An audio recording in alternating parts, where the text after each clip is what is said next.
Durante uma live do Análises Renais, o Renan Santos reagiu a uma palestra muito estranha do Flávio Dino. O Legislativo vota as leis. O Poder Executivo executa as leis. E o Poder Judiciário julga de acordo com as leis. Isso a gente aprendeu no ensino fundamental e médio. No meio do caminho, o Congresso Nacional legitimamente muda a Constituição e diz assim: além de elaborar o orçamento, que é uma lei, nós vamos executar o orçamento. Se alguém violou a separação de poderes, é quem votou isso. Correto? O Judiciário é chamado a dizer: não precisa de marco regulatório para esta novidade? Isto é invasão? O Judiciário está invadindo a esfera dos outros poderes? O Judiciário não tem legitimidade para isso? A minha hipótese que eu trago para vocês nessa noite é que o Judiciário não só pode, como deve decidir essas questões. Concluo dizendo a vocês duas palavras. A primeira: esta é uma marca do nosso tempo que veio para ficar. Essa ideia de autoprotagonismo, que não pode significar protagonismo total, mas esse autoprotagonismo do Poder Judiciário no Brasil... É autoprotagonismo, né? Protagonismo, essa ideia de protagonismo, né? Autoprotagonismo significa, sabe, meio que, né, está sendo bem redundante. Autoprotagonismo. Minha hipótese, essa não é uma hipótese nova, essa hipótese já é bem antiga, Dino. Essa hipótese é conhecida, tá? É o neoconstitucionalismo. O Barroso já defende ela antes de você, mas assim...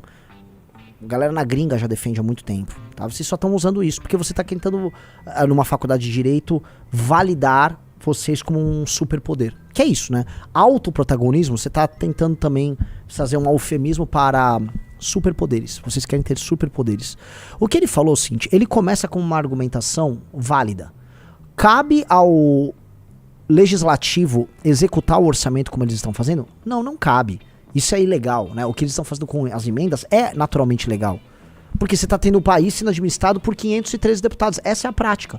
Eles pegam um naco gigante do orçamento, que contém uma pequena capacidade de investimento, que é a real, e aí eles saem pegando o orçamento e saem eles executando da maneira deles pelos municípios ao redor do Brasil. É isso, o orçamento secreto, é isso. Aí ele começa, né, abre uma hipótese, né, ó, isso aqui é válido. Aí ele puxa a confiança, poxa, entendi, ó, tem um ponto. Caberia, por exemplo, ao judiciário intervir aí, por exemplo, entrarem com uma ação de inconstitucionalidade sobre a postura do legislativo nisso? Sim, cabe. Olha, ali era um caso cabível. Aí ele pega esse caso, que vira um caso anedótico, porque é um caso que é válido, e aí ele tenta justificar todo o resto, que aí ele entra pro autoprotagonismo, que são os superpoderes. Entenderam? Ele pega um caso, acaba virando um caso anedótico que justifica todo o resto. Isso não justifica essa invasão absurda que o judiciário faz no executivo e no legislativo. Isso não serve para justificar. Que o que ele está falando aqui é o seguinte: então entendi, então para resolver aquela questão que nós poderíamos atuar, nós temos que ter um poder e aí nós vamos permanentemente invadir as prerrogativas dos outros poderes. Nem fica de pé quanto o discurso que ele está falando. Que é isso? Vocês entenderam o salto que ele é? Olha a malandragem no discurso do cara. Algo que veio para ficar, a minha ótica. Principalmente porque nós estamos vendo as dificuldades próprias do mundo da política. Se a política não consegue resolver os problemas, isto vai para algum lugar no mundo. E isto também se refere ao Brasil. O Supremo, portanto, a meu ver, independentemente da coragem ou da opção teórica de cada julgador, está, entre aspas, condenado, entre aspas, a arbitrar temas políticos, econômicos e sociais, o que significa dizer que nós vamos continuar apanhando muito. Assim, ele usou esse evento para instituir uma ditadura. Eu não acho que nós temos que, na prática, tá, agora, na correlação de forças que nós temos, imaginar que nós venceremos esses caras. Porque o próximo presidente da República, ele só será presidente da República, e vou levantar aqui para vocês, porque ele fará, em algum momento, ou um acordo com essa mesma Suprema Corte, ou ele vai chegar lá com a bênção dessa Suprema Corte. O próximo presidente da República do Brasil, não importa quem seja, será construído pela Suprema Corte ou ele contará com a bênção da Suprema Corte. de todo... mas fala todos os que estão nas pesquisas. Todos os que estão nas pesquisas, ou eles surgirão, assim... O Lula foi o último, assim. Ele surgiu como? Ele surgiu como um beneplácito do judiciário. Os próximos, o Tarcísio tem uma ótima relação com a Suprema Corte. Pablo Marçal só será candidato e poderá participar e ganhar uma eleição se o judiciário assim quiser. Entendeu? Quem tem aí? O Lula, o cara do Lula, eles já estão fechados com os caras. Então, hoje a correlação de força é uma correlação muito ruim. E quem poderia enfrentar esses caras? O Legislativo, maiormente o Senado. Aí o bolsonarismo vem com aquela história, não vamos fazer muitos senadores, eles querem fazer vários senadores. Vocês acham que os bolsonaristas vão fazer vários senadores e eles vão resolver alguma coisa? O STF vai pegar um a um. E todos vão ter medo. Ninguém vai querer comprar a briga. Porque é da natureza deles, porque são vários farsantes, galera. São vários pastores mirins, entendeu? Esses senadores que vão vir aí são um monte de pastor mirim. Que o cara quer, calma, eu não vou, calma, não, que eu sou do diálogo, na verdade, né, a gente tem um discurso na campanha. É isso, são vários pastores mirim fazendo pastoragem mirim. Bem-vindo, Nilson, chegamos no 5º, vamos subir, vamos botar pelo menos Harabi Shoeb, vamos botar um monte vamos botar um monte de gente aí, vamos lá. É complicado, então não haverá resolução disso. E mesmo o governo americano dando seus primeiros indícios aqui e ali, é capaz do STF assenta aqui, assenta ali, mas a correlação de forças não tem como ser resolvida, porque a correlação não envolve só o STF. E isso ninguém vai falar pra vocês. A correlação de forças brasileira, ela tem, vamos dizer, estas características que são profundamente brasileiras, porque no fim do dia não é só sobre a força do STF. O STF ele é uma força que ela não existe como uma ilha, ela existe como consequência. Você fala, como consequência? É consequência do quê? Olha, a consequência, vamos dizer, de uma série de outras, vamos dizer, conjunções de forças menores que sustentam esse estado de coisas. Por exemplo, o alto funcionalismo, o poder do judiciário. Entenda uma coisa, todo mundo no judiciário ou Ministério Público recebe acima do teto. Se eles recebem acima do teto, é que eles têm capacidade de ir ao legislativo e apertar e ninguém mexer com eles para que eles possam ganhar acima do teto constitucional. Nós falamos de elite do funcionalismo, mas estamos falando basicamente, assim, no grosso, judiciário e Ministério Público. Então, se eles estão recebendo mais, se eles têm esses privilégios todos, é porque eles sabem exercer poder. E o judiciário é um caminho que eles exercem poder, o Ministério Público também. Então, por que eles fazem isso? Não é só por causa que ele faz lobby, é porque eles estão lidando com um poder, que é o poder legislativo, que é muito fraco. Eu falo aqui há muito tempo, gente, tá? Um povo complicado, um povo ignorante que vende o próprio voto, ele vai eleger legisladores frágeis. Eu gostei muito, assim, sabe uma coisa que eu fiz? Sabe o Pessoa do Novos Clássicos, estava inclusive ontem na live? Ele fez um texto sobre isso, tá lá no Twitter dele, né, explicando essa correlação. E isso precisa ser entendido, né? Várias pessoas, milhões de brasileiros vendendo voto, elegendo vereador estúpido, prefeito estúpido, deputado estúpido. Esses vereadores, deputados e prefeitos são corruptos, na sua maioria, são muito corruptos. Se eles são corruptos, estão exercendo sua corrupção pra lá e pra cá, eles vão ficar na mão do judiciário. Então, eles não querem briga com ninguém. Então, o judiciário cresce e tem força, porque o legislativo e boa parte do executivo é composto por idiotas. Idiotas. Outros que ganham força no jogo, a burocracia. A burocracia do Estado ganha força. A burocracia do Estado é sempre próximo do judiciário. Todos são burocratas, todos se amarram na hora de buscar o próprio interesse. Então, você tem um bloco que tem muita força, e essa força não é construída porque eles estão enfrentando a direita. Essa força é construída porque eles usam o vácuo de poder dos idiotas. E no fundo, a idiotice do eleitor brasileiro e dos eleitos pelo eleitor, ela gera boa parte desse poder. Então, assim, independente de brigas com o judiciário, brigou com a direita, de Xandão, esses caras vão ter poder, e muito poder. Ou seja, a burocracia, o alto aparato do funcionalismo, STF e tal, vão ter muito poder, porque vai precisar que alguém não tem o QI de uma ostra, resolva questões importantes, dado que os homens públicos no Brasil são mongoloides, eleitos por uma população que vende o voto, uma população que na sua maioria é imoral, que toma decisões profundamente imorais o tempo todo, vende o voto e tal, ou não tem capacidade de discernir o que tá fazendo na hora de votar, ou na hora de pressionar uma liderança política. Né? O Pessoa botou, esse texto do Pessoa é sensacional, é na linha do que eu tô falando, é muito bom, ó. Ele diz o seguinte, abre aspas, como o Congresso não faz a parte dele, fecha aspas, explica toda a política do Brasil que vivemos hoje, funciona pela seguinte lógica. Povo pouco inteligente, mal instruído, é obrigado a eleger dezenas de milhares de legisladores. Povo elege legisladores burros, preguiçosos, bandidos sem instrução. Esses legisladores não têm capacidade para cumprir a sua função como um dos 3 poderes de atividade e de ativamente criar leis originalmente pensadas em ser a mais importante.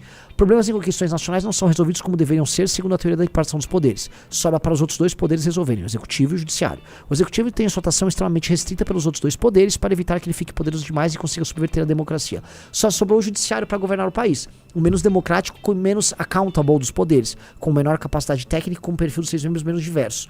Abre parênteses, todos são advogados sem experiência na economia produtiva. É impossível que o Brasil seja bem governado enquanto esse sinogórdio da relação dos poderes permanecer. Qualquer proposta de governo que não leve em conta dificilmente vai servir para muita coisa. É verdade. É verdade. É uma coisa assim, eu fico feliz ele tá falando isso.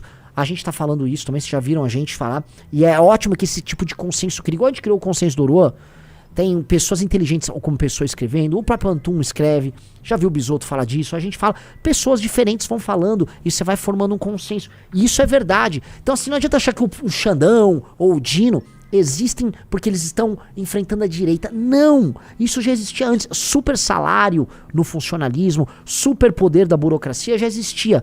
Naturalmente a crise, né, que a democracia foi levando, entregaram o estado atual, mas não é só isso. Não é só isso. Não é só isso. O legislativo sempre vai apanhar do judiciário.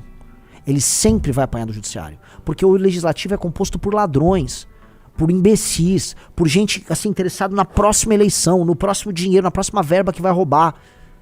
Então, com esses caras, entenda assim, é fácil derrotar. Se você está numa posição estável, você tem estabilidade no seu salário, você dispõe de poder, você dá despachos que anulam decisões advindas de membros do Poder Executivo ou do Legislativo. E do outro lado você tem um cara que está preocupado com a próxima eleição, com o próximo dinheiro. Você derrota ele fácil. Então a burocracia derrota a política muito fácil. Aqui no Brasil a política ela é humilhada. Humilhada. Então o lance é assim, vocês vão ver reclamações até de petistas sobre a burocracia, né? O Haddad tem vários, ele vive criticando a burocracia e tal. Tá, mas eles são fruto da burocracia, né? Mas tudo bem, né? O lance é o petismo, as esquerdas e o bolsonarismo, no fundo, tem que entender que o nosso problema, mais do que o judiciário, é o centrão. E todos se abraçam, tá? E estão, assim, obcecados em permanecer nessa dança maluca com o centrão. E o centrão virou essa força. E o que é centrão? A gente tem que aumentar a definição do centrão. O centrão é a mentalidade brasileira, convertida em ação política. Então, quando você pega a mentalidade pura do brasileiro e converte em ação política, você tem centrão. É isso.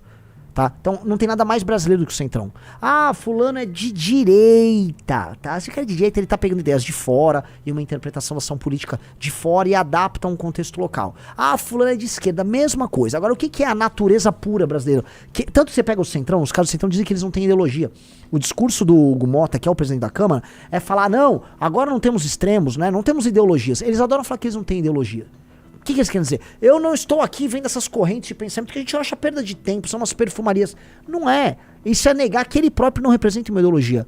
E a ideologia dele é o brasileirismo. Alguns podem chamar, é o patrimonialismo, tal, tá? No fundo é a alma brasileira. O cara do centrão, ele faz coisas de brasileiro. Então não tem nada mais brasileiro ser um cara de centrão. É um cara que não tem posições definidas sobre nada. O brasileiro é assim, né? O brasileiro fala não. Se o Riso falar, eu me enquadro nisso, eu sou brasileiro. Né? Isso fala, Renan, dá uma passada lá em casa hoje. Beleza, a gente vê. Eu poderia falar, não, cara, não, Riso, não vou. É difícil as pessoas falarem não, é ou não é, Riso? Sim. As pessoas não falam não. Quando uma pessoa fala não pra você, você acha que a pessoa é grossa. Né? Repara nisso. Os brasileiros são enrolões, os brasileiros são pouco confiáveis, eles fingem sentimentos positivos e negativos de modo a gerar empatia com os outros. Então, tudo isso. O brasileiro é familista, ele não tem... familista, individualista, ele não tem senso nenhum de comunidade, ele pensa em obter o sucesso rápido a todo custo. Tanto que, lembra do menino pastor, que ele fala de Deus? Deus tá aí pra te ajudar rápido, Deus vai te ajudar rapidamente, né? Nossa, o Deus do brasileiro, né? É um Deus imediatista. Ele não é o Deus dos calvinistas. O Deus... Eu não tô fazendo pregação calvinista aqui, mas o Deus dos calvinistas é um Deus do longo prazo, né? O Deus de trabalhar metodicamente, tá? O Deus do pastor Mirim, ele tá, tô aqui, xarabaueba, já vai ficar rico agora, ele vai te entregar agora, o milagre vem agora. Porque todo mundo quer agora, né? Por isso que tem certos livros, eu sempre falo, né? O Raízes do Brasil é um livro obrigatório, mesmo tem alguns defeitos dele e tal. Porque pega essa questão da alma, o aventureiro, nossa colonização feita com a mentalidade do aventureiro, a colonização construída com a ideia não de vir aqui para ter um trabalho metódico, né? Os fundadores, a turma que veio com o Mayflower nos Estados Unidos, os caras que foram lá montar a fazendinha deles, e imaginar que eles vão ter uma vida, né, comunal, com aquela comunidade de pessoas que eram perseguidas por conta da sua religião na Europa, eles iam lá e montavam sua comunidade, eles queriam viver aquela comunidade. Não, aqui era, mano, não é correria, tal, pá. A ideia do aventureiro contra o trabalhador, né, essa dicotomia que o Sérgio Buarque de Holanda cria, e aí nós somos aventureiros, ela entra na mentalidade do Brasil. E isso é muito uma mentalidade de curto prazista, de prosperar a despeito dos outros, de querer ostentar e fingir ser mais do que ser. Então você nunca é, essencialmente, dificilmente você encontra uma pessoa brasileira que é autêntica, que ela é verdadeira no que faz, né? As pessoas estão sempre fingindo ser outras coisas. Elas querem ostentar antes de ter, né? Tipo o cara que é pobre, né? Pobre, ele já quer ter um iPhone. Ele precisa ter um iPhone correndo, né? Então todo mundo quer parecer muito rápido, vai comprar um monte de coisa falsificada. Não, cara, seja antes de parecer. Ah, mas não, né? Aí você não vai fruir os prazeres da vida, a mulher não vai te olhar, você não vai ser bem visto lá pelas pessoas. Não, você tem que rapidamente... Isso é uma coisa cultural que os portugueses trouxeram pra gente. Isso tá na nossa colonização lusitana, isso é muito presente na nossa colonização portuguesa. E isso nos deixou marcas muito ruins em todas as áreas, maiormente a política. Política, essa mentalidade é importante de ser combatida. Gostou dessa análise? Assista o Análises Renais de segunda a sexta no canal do MBL Live TV, às 15 horas. Para mais cortes como esse, se inscreva no Pela Missão.